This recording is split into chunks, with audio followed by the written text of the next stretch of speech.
경영학의 대부 피터 드러커는 오늘 살아가는 청년들에게도 귀한 체험을 우리에게 알려주고 있습니다.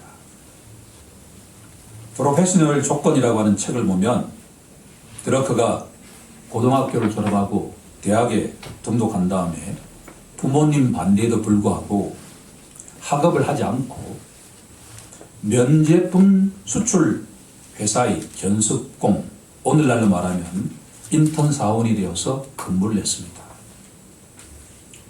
독일의 북부 도시 함부르크에는 유명한 오페라단이 있었습니다. 일을 마친 다음에 이 피터가 오페라 공연장 앞으로 달려갔습니다. 왜냐하면 일찍 줄을 서면 대학생들에게 공짜 티켓을 주는 관행이 있었기 때문입니다. 그날 공연이 그렇게도 유명한 이탈리아 출신의 대작곡가 주세페 베르디 오페라 팔스타프를 보았습니다. 이 오페라는 셰익스피어가 쓴 원작을 배경으로 해서 만든 오페라인데 너무나 감동을 받은 다음에 집에 돌아온 이 피터가 여러 가지 문헌을 찾아보니까 이 베르디가 80세에 이 작품을 작곡했다라고 하는 것을 발견했습니다. 오늘날 입장에서 본다면 80세에 작곡했다는 게 대단한 일 아닌 것처럼 보이지만 당시에는 건강한 사람의 평균 수명이 50세였다라고 하는 것을 감안하면 80세에 이 대오페라를 작곡했다라고 하는 것이 18살의 피터에게 너무나 감동적으로 다가왔다라는 겁니다. 어떤 기자가 이 베르디에게 이렇게 질문했습니다. 선생님은 19세기의 최고의 대작곡가인데 지금 80세의 나이에 왜 굳이 위험한 오페라의 작곡을 시도하셨습니까? 라고 질문했습니다. 베르디가 이렇게 답합니다. 음악가로서 저는 한평생 동안 완벽을 추구했습니다. 하지만 한 작품이 완성될 때마다 늘 내 마음 속에는 아쉬움이 남아 있었습니다. 때문에 이번에 마지막 한 번 더 도전해 보아야겠다는 의무감이 내 마음 속에서 일어났습니다. 라고 답했습니다. 베르디의 이 한마디, 자신은 평생 동안 완벽을 추구했다라고 한 이 말이 18살의 피터의 마음속 깊이 꽂히기 시작했습니다. 이 피터는 자기에게 하나님이 어떤 달란트를 주셨는지 아직 모르고 있을 때였습니다. 하지만 이렇게 결심했습니다. 나이가 내가 아무리 많이 들어도 비전을 향해서 힘차게 달려가겠다라고 말입니다. 그러고 난 뒤에 15년이 지나서 피터는 자신에게 하나님께서 작가와 교사의 달란트를 주셨다라고 하는 것을 확인했습니다. 96세로 이 땅을 떠날 때까지 피터 드러커는 수많은 책을 저술했고 특히나 일본의 예술에 대한 책도 펼쳐낼 정도로 공부에 공부를 되었습니다. 베르디 말 한마디가 피터를 변화시켰다면 이 변화된 드러커는 전 세계 수많은 사람들에게 꿈을 꾸고 그 꿈을 힘차게 달려나가야 된다라고 전했습니다. 한마디로 요약하면 그는 우리 인류 사회에 선한 영향력을 남긴 경영학의 그루로 기억되고 있습니다. 우리 교회의 모든 청년 형제자매들도 피터 드러커처럼 꿈을 품고 그 꿈을 향해서 힘차게 달려나가는 은혜가 임하기 주님 이름으로 간절히 축원합니다. 오늘 본문은 사도 베드로가 청년들에게 보내는 편지입니다. 로마에 있던 노 사도는 네로 황제가 그리스도인들을 본격적으로 핍박하려는 그 무렵에 아시아에 흩어져 있는 그리스도인들에게 절박한 심정으로 편지를 쓰고 있습니다. 이 편지는 은혜로운 하나님의 진리이니 여러분들의 두 팔로 끌어안기를 바랍니다. 라고 말하고 있습니다. 청년 세대를 향한 이 노사도의 따뜻한 사랑이 담겨 있습니다. 노사도는 자신이 존경하는 동역자 실루아노를 통해서 이 편지를 전달하고 있습니다. 저는 오늘 실루아노처럼 오늘을 살아가는 청년 형제자매들에게 노사도의 이 편지를 전달하는 시간이 되길 바랍니다. 미국의 기독교 서점 협회에서 베스트셀러 작가로 인정받고 있는 존 비비어 목사님의 책 중에 순종이라고 하는 책이 있습니다. 이 책의 영어 제목이 Undercover입니다. 어린 시절에 이 존 목사님은 폭풍이 지나가는 길목에 자리 잡고 있었습니다. 폭풍이 지나가면 번개가 번쩍이고 조금 있으면 천둥이 울리고 망치 수천 개가 두드릴 정도로 폭우가 집에 쏟아졌습니다. 창밖에 있는 모든 것들은 젖었고 추위에 떨었고 벼락의 위험에 처해 있었지만 집안에 있는 모든 가족들은 비 한 방울 맞지 않고 안전하게 생활하고 있다라고 하는 기억이 오랫동안 남았습니다. 커버, 울타리가 목사님의 가족 전체를 폭풍에서 건졌던 것입니다. 그리스도인들은 한마디로 말하면 보호 아래 거하는 존재입니다. 다윗은 시편 91편 1절과 2절에서 보호 아래 거하는 사람들을 이렇게 풀이하고 있습니다. 지존자의 은밀한 곳에 거주하며 전능자의 그늘 아래 사는 자여, 나는 여호와를 향하여 말하기를 그는 나의 피난처요 나의 요새요 내가 의뢰하는 하나님이라. 보호 아래에 있는 사람은 하나님의 권위 아래에 있는 사람입니다. 언더커버는 바로 하나님의 권위 아래 있는 신자를 말한다는 내용입니다. 노사도는 청년들 향해서 몇 가지 권면하고 있습니다. 우선적으로 권면하고 있는 것은 순종하라고 권면하고 있습니다. 베드로전서 5장 5절을 보면 젊은 자들아 이와 같이 장로들에게 순종하고 다 서로 겸손으로 허리를 동이라.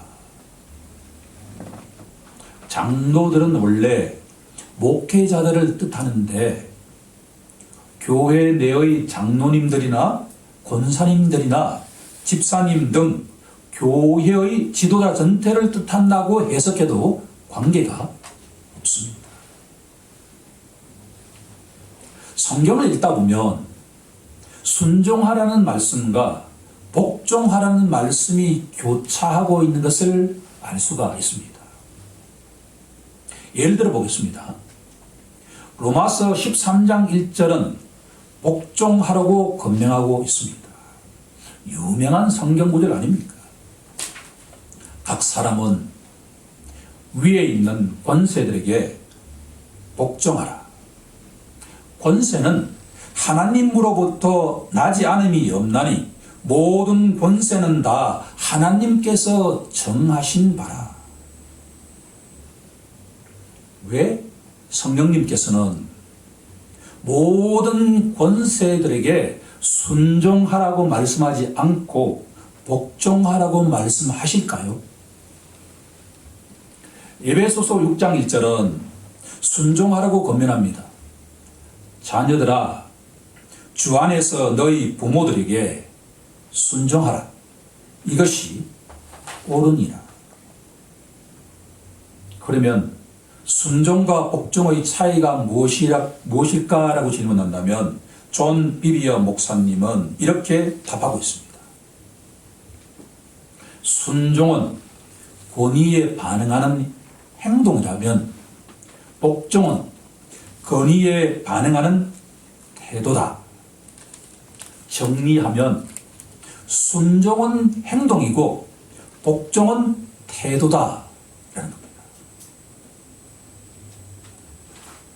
너무나 중요한 말씀입니다. 성경은 권위에 무조건 복종하라고 가르치지만 무조건 순종하라고 가르치지 않는다는 겁니다. 예컨대 이렇게 한번 예를 들어 보겠습니다. 어떤 회사의 중력이 자기보다 위에 있는 권세자 아닙니까?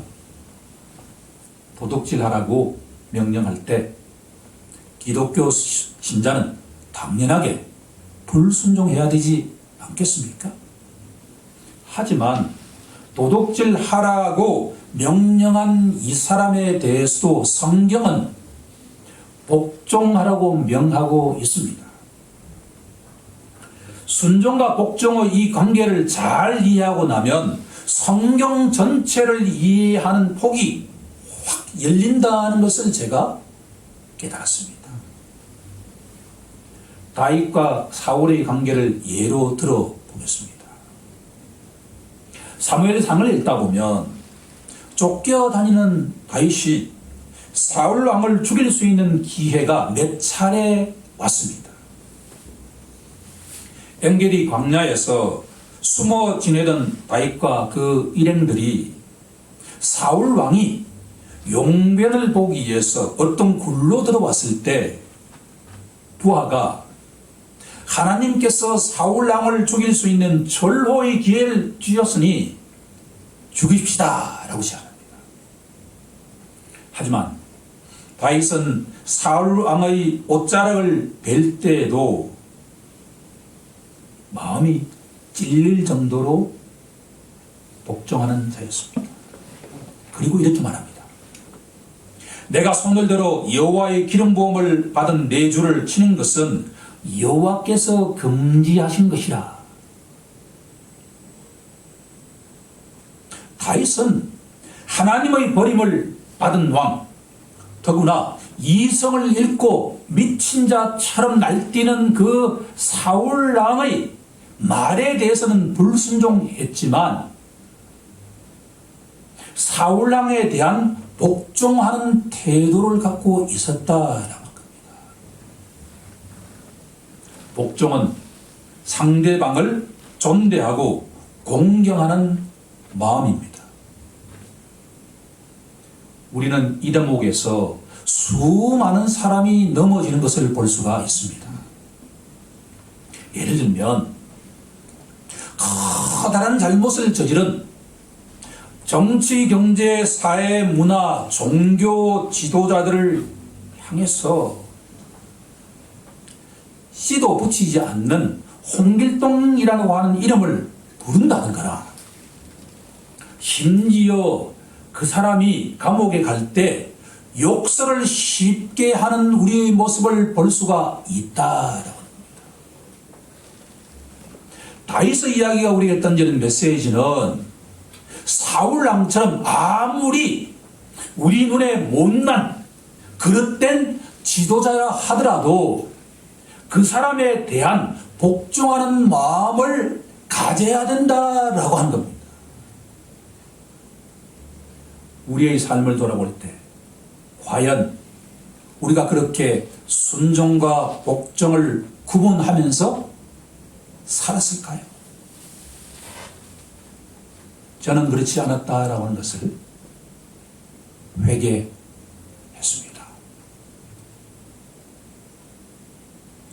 이렇게 순종과 복종을 구분하고 나니까 삶에 대해서 불평불만할 이유가 전혀 없다라는 결론에 도달하게 되었습니다.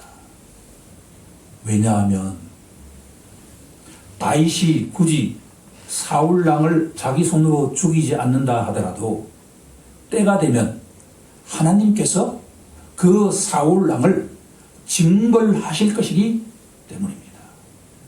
우리들은 하나님께서 그 사울왕의 악한 말과 행동을 어떻게 징벌하셨는가를 다 알고 있기 때문입니다. 주님이 사랑하시는 성도 여러분, 하나님이 세우지 않은 권세는 없습니다. 그들이 말과 행동을 잘못할 때 우리가 그들을 불쌍히 여길 수는 있을지언정 그들에게 심한 욕설을 한다든가 방귀를 드는 것과 같은 행동을 하지 않기를 간절히 축원합니다. 자, 그러면 주님이 세우신 권위에 순종하기 위해서는 겸손한 마음을 가져야 된다라고 성경은 우리에게 알려주고 있습니다.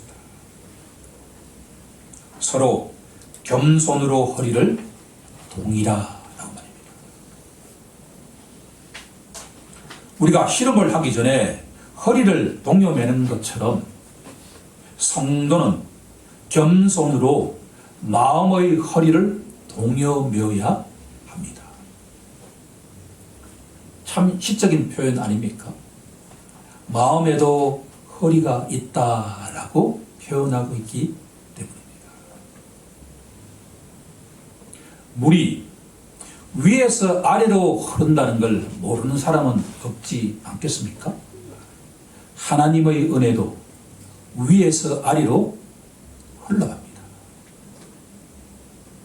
하나님의 은혜를 받기 위해서는 우리 마음이 낮아지지 않으면 절대로 하나님의 은혜가 흘러들어올 수가 없습니다. 예수님이 이렇게 말씀하십니다. 너희가 돌이켜 어린아이들 같이 되지 않으면 결단코 천국에 들어가지 못하리라. 우리 마음이 어린아이처럼 순수하지 않으면 하나님의 은혜가 들어오지 못한다라는 말씀입니다. 좁은 문으로 들어가라. 우리 마음이 낮아지지 않으면, 우리 마음이 가난하지 않으면 천국의 문, 저 좁은 문으로 들어갈 수가 없다는 말씀입니다. 유진 피터슨 목사님은 메시지 성경에서 6절을 이렇게 번역하고 있습니다. 그러므로 여러분들은 자신의 모습에 만족하고 거들먹거리지 마십시오. 하나님의 강한 손이 여러분들 위에 있으니 때가 되면 그분께서 여러분들을 높이실 것입니다. 우리 모두 겸손한 마음으로 하나님의 은혜를 받는 수혜자가 되길 주님의 이름으로 간절히 축원합니다. 노 사도가 청년들에게 주는 두 번째 권면의 말씀은 깨어 있으라는 말씀입니다. 메시지 성경은 8절 이하를 이렇게 번역하고 있습니다. 냉정을 유지하십시오. 깨어 있으십시오. 마귀가 덤벼들 태세를 하고 있습니다.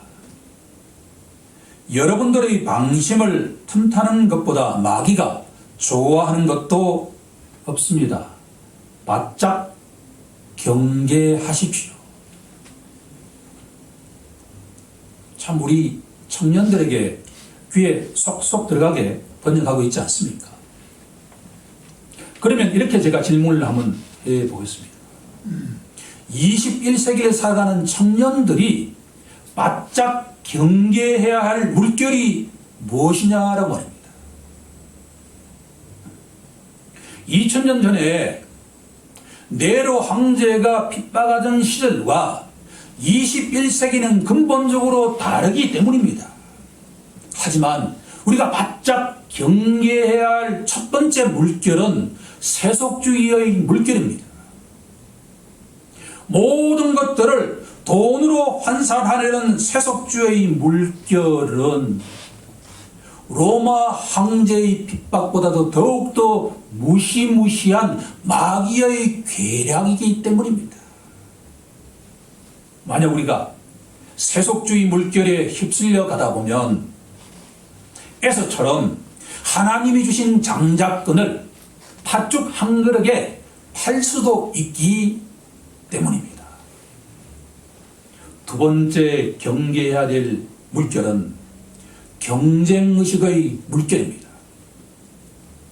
오늘의 MZ 세대들은 어린 시절부터 너희는 아파트 몇 평에 살고 있느냐, 너희 아빠는 자동차를 무엇을 타고 다니느냐라는 경쟁의식에 휩쓸려 있기 때문에 자신도 모르게 친구들과 경쟁하면서 살아간다라고 하는 겁니다. 성경은 말합니다. 너희가 타인들과 경쟁해서 살아서는 절대로 행복해질 수가 없다라고 합니다. 하나님이 주신 그 달란트와 하나님이 주신 그 모든 환경들을 감사하면서 그 비전을 향해 달려나갈 때 우리 모든 사람들에게는 행복이 보장되어 있다라고 하는 것이 성경은 일관된 메시지입니다. 마지막으로 가장 중요한 경계해야 할 대목은 본의를 무시하는 태도입니다. 지금은 자기 소견에 옳은 대로 살아가는 사사시대와 너무나 닮아 있습니다. 하지만 모든 권위는 하나님이 주시지 않은 것이 없다라고 하는 이 말씀에 오늘의 젊은 청년 세대들은 귀를 기울일 필요가 있다. 하지만 여기서 우리가 강조해야만 하는 것은 베드로전서 5장 5절을 보면 젊은 자들아 이와 같이 순종하라라는 말씀에 주목해 보아야만 합니다. 이와 같이 예수님께서 아버지 하나님께 순종하신 것 같이 여러분들도 순종하십시오라는 의미입니다. 예수님의 순종은 세 가지 내용 아니었습니까? 억지로 하지 않고 자원함으로 순종하시지 않았습니까? 예수님의 순종은 더러운 이득을 위해서 순종한 것이 아니라 기꺼이 순종하시지 않았습니까? 예수님의 순종은 세상 왕의 군림하는 자세가 아니라 몸소 가장 더러운 제자들의 발을 씻기실 정도로 본이 되는 순종이 아니었습니까? 오늘 청년 세대들이 가장 싫어하는 존재가 꼰대 아닙니까? 그런데 성경이 말하는 이 순종은 꼰대라고 하는 존재가 있을 수가 없습니다. 왜냐하면 하나님이신 예수님께서 자원함으로 기꺼이 모델이 되는 순종을 하신 분이었기 때문에 교회의 모든 지도자들은 예수님처럼 자원하면서 기꺼이 본이 되는 그와 같은 순종을 하는 자가 되어야 된다라고 합니다.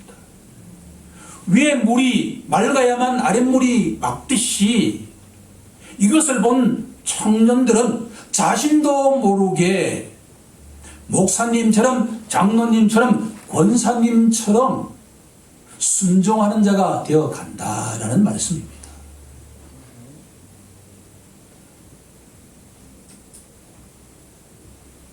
노사도가 우리에게 간절하게 설파하는 것은 하나님의 권위 안에 있는 자는 하나님이 세우신 권위를 절대적으로 인정하는 자가 되어야 된다라는 말씀입니다. 이 말씀을 우리 모두 한 주 내내 묵상하길 간절히 소망합니다.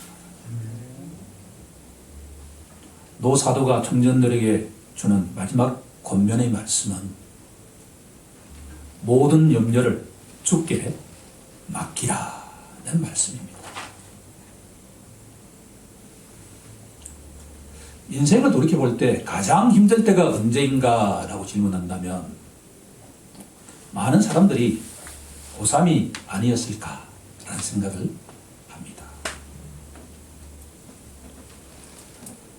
부모님들이 아무 걱정하지 말고 공부만 하면 되는데 왜 그렇게 공부가 힘드냐라는 말씀을 하실 때 깝깝한 마음이 들었습니다.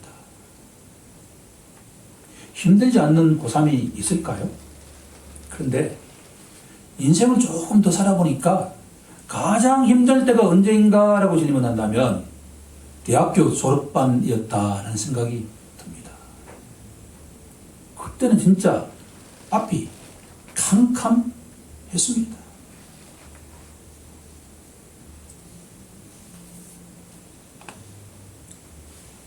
유진 피터슨 목사님은 이렇게 우리에게 위로하고 있습니다. 여러 번만 고난에 처한 것이 아닙니다. 세계 도처에 있는 그리스도인들이 같은 고난을 겪고 있습니다.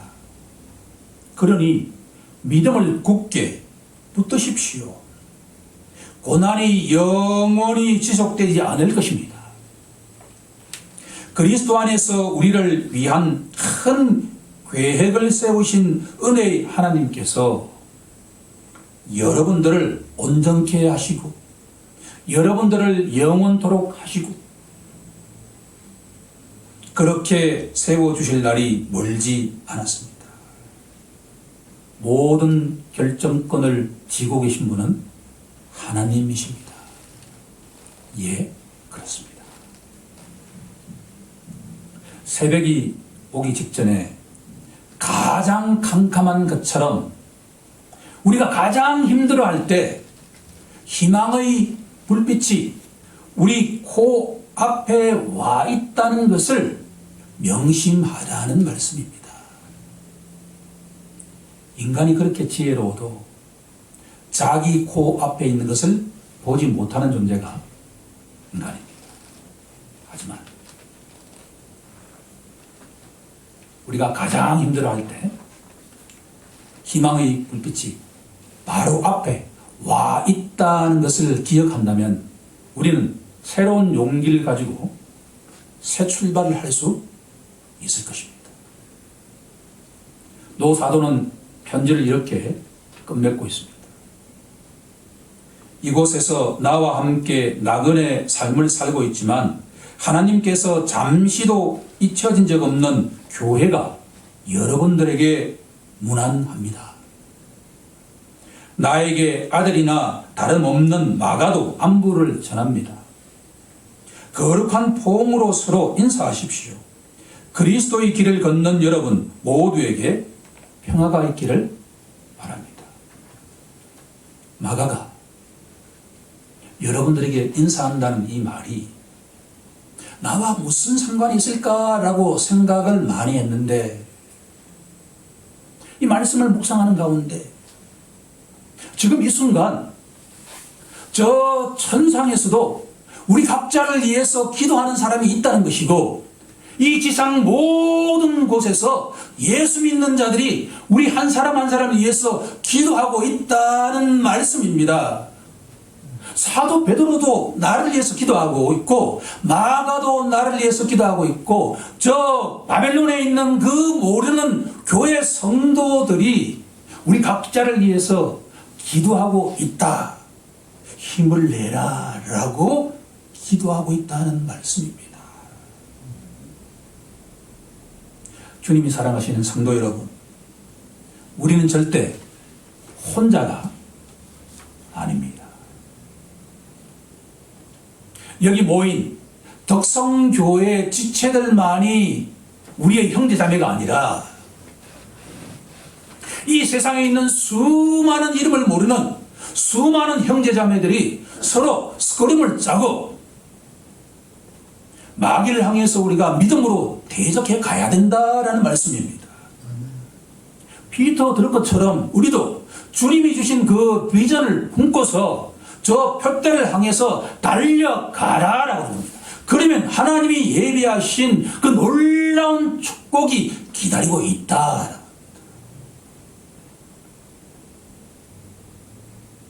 우리 눈에 보이는 것이 다가 아닙니다. 우리 눈에 보이지 않지만 믿음으로 나아갈 때 하나님이 예비하신 놀라운 축복들이 우리 앞에 기다리고 있다라고 하는 것이 바로 우리의 비전이 되어야 할 것입니다. 우리는 절대 혼자가 아닙니다. 우리 다 함께 기도하겠습니다.